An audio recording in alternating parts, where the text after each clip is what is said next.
Do you recognize any of these crystals? Some of them you might, some of them maybe not. They might be new or unfamiliar to you. So let's find out what they are, shall we? Welcome back to the Healer's Hut. Today I have for you 7 of the lesser known types of grounding crystals. And in no particular order, because I don't actually know how popular some of these are. So probably this one is probably well known to you, but you might not have realized it's a grounding crystal. So this is amber, and amber is technically not a crystal. It is fossilized tree sap. So this is what you are probably traditionally used to seeing, but this is another way that you can also find it. So that is also amber. Now, amber is the most ancient of decorations. It has strong connections to the earth and is a grounding stone for higher energies. It cleanses the chakras and absorbs negative energies. It transmutes them into positive forces to help the body heal itself. Don't put this in the sun. And you can wash it. That's actually the most accepted way to clean it. And for something like this, you can rub it down with something like olive oil. Just keep it nice and moist. It does advise, though, that if you are going to wear lotions and perfume, probably don't wear your amber with it, because it will affect the crystal. So, or resin, whatever you want to call it. So, probably if you have something like this and maybe encased in metal, you should be fine, because the metal's not what's resting against your skin. So like silver, gold, stainless steel, I'm like trying to think of what it would be, gunmetal, something like that. It's going to rest against the skin and protect the crystal. So, you know, your perfume's not gonna damage it too much. Just watch out where you spray. So another one that you are probably unfamiliar with is this one. In the last video, we saw black obsidian. This is a different type of obsidian. This is known as mahogany obsidian. So it's kind of a brownish color with black spots. And this resonates with the earth. It grounds and protects and gives strength in times of need. It vitalizes purpose and stimulates multidimensional growth. It can strengthen a weak aura. Just be careful if you put this in the sun, because it will fade slightly. Moonlight is just fine for this. And you can also lightly rinse this stone in water if you need to cleanse it. So that's another one. So probably what is a really unknown stone to you, because as I was putting this together, this was a stone that came to my attention, I should say. And it's really different. So these are Boji Stones, also known as shaman stones, and they have like these little crystals, or like iridescentness to them. They're really cool. So I think you can buy these individually, but they also come in pairs. These are also known as shaman stones, and they come in a female and a male version. And the male has the little protuberance at the end, and the female. And these are effective for grounding after multi-dimensional travel and spiritual work.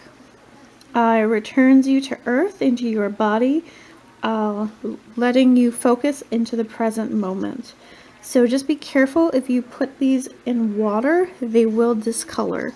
So let me see if I get closer. Does that give you a better idea of what they look like? Kinda, yeah. And actually, let me go back to the mahogany obsidian for a second so that you can really kind of get a good idea of what that looks like. So, alright. Now, this one I've noticed is coming back, is kind of a little bit more popular. So you might actually be somewhat familiar with this.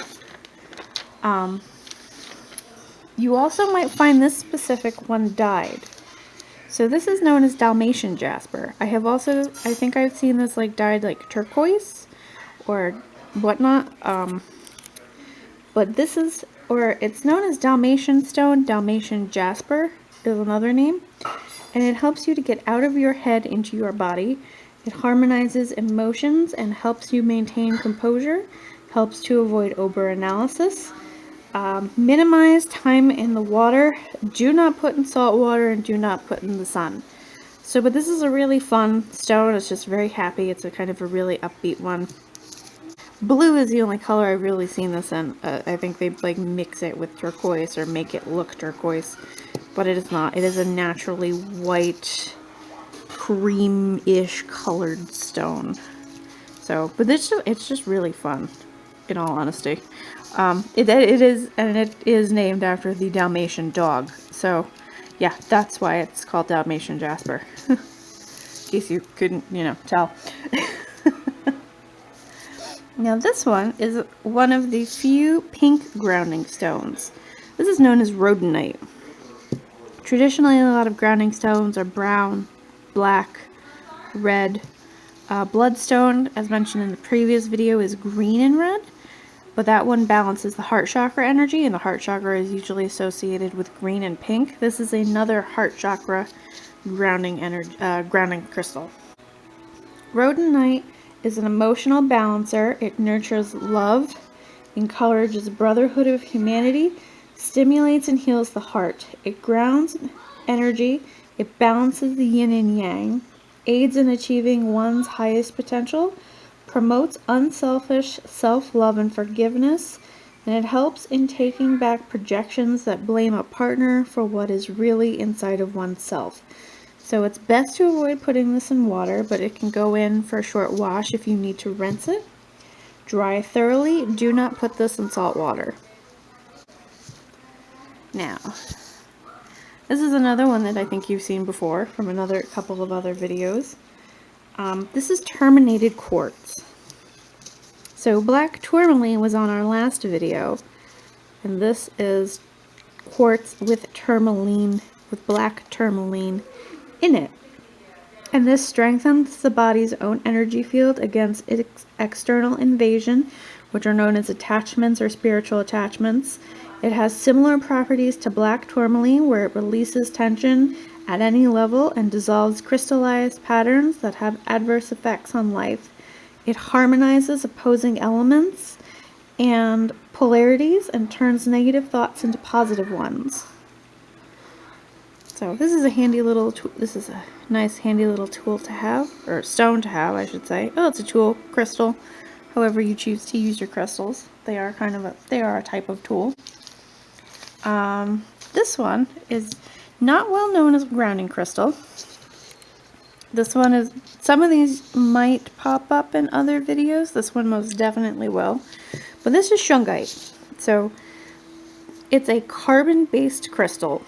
So this is what it looks like when it's polished. This is kind of more of a matte finish to it.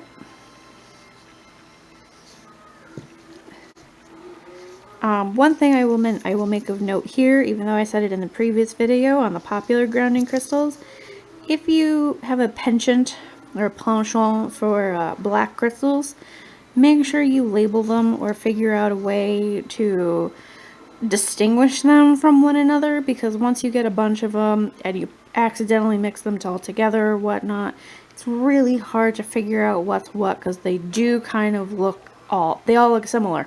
So rather than having to play, I ended up play 20 questions or sit there with your between a laptop and a crystal book or multiple books and try and figure out what they are. Save yourself the aggravation and just label them.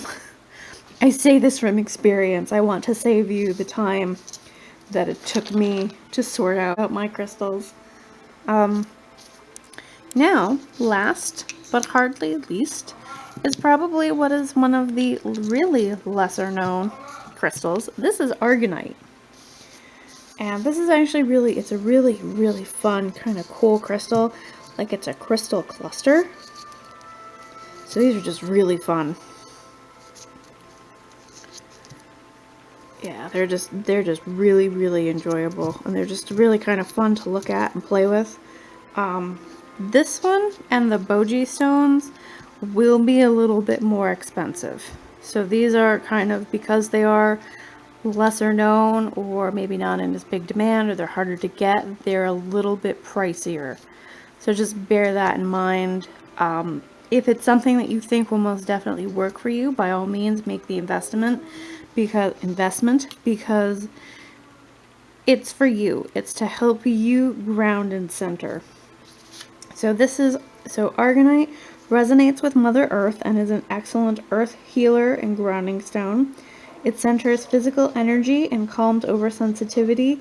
It creates a deeper connections with the earth, settling floating people, so those people that tend to spend a lot of time in the upper chakras, or that it come across as very absent-minded, very flighty, like those kind of people, and it settles them comfortably into their body. Do not put this in water. This is like selenite, it will dissolve, so you will not have this fun little crystal to play with anymore, to hold. Now, as mentioned before, and I put my worry stone away, so you can, how do you want to purchase these? Well, you can look for them in jewelry format, so like a bracelet, a ring, a necklace, earrings.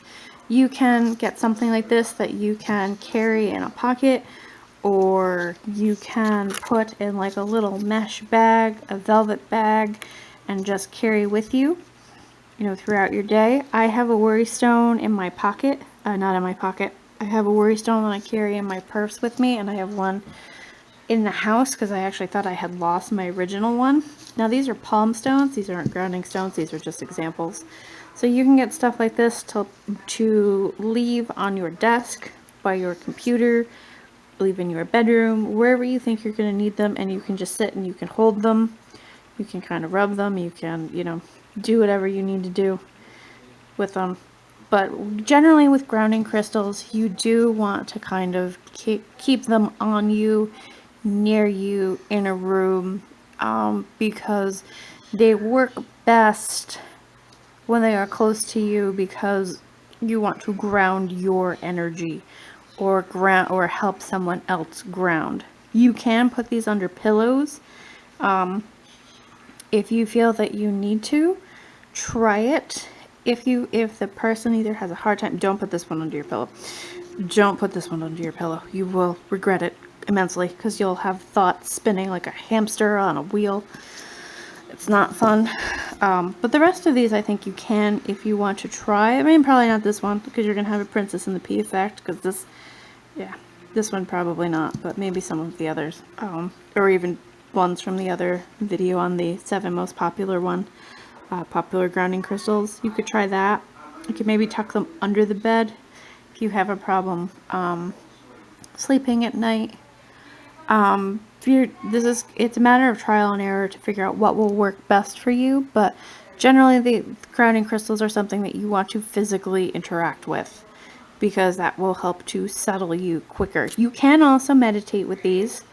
You can just hold them in your hand while you meditate. If you're coming out of a deep healing and you feel kind of woozy and off, you can also sit with these as well to help you ground and center. So that's another option. So there's a lot of uses for these. You just have to find, you know, what works best for you.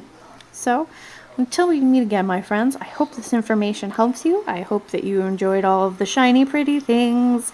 And yeah, until we meet again, take care. Bye.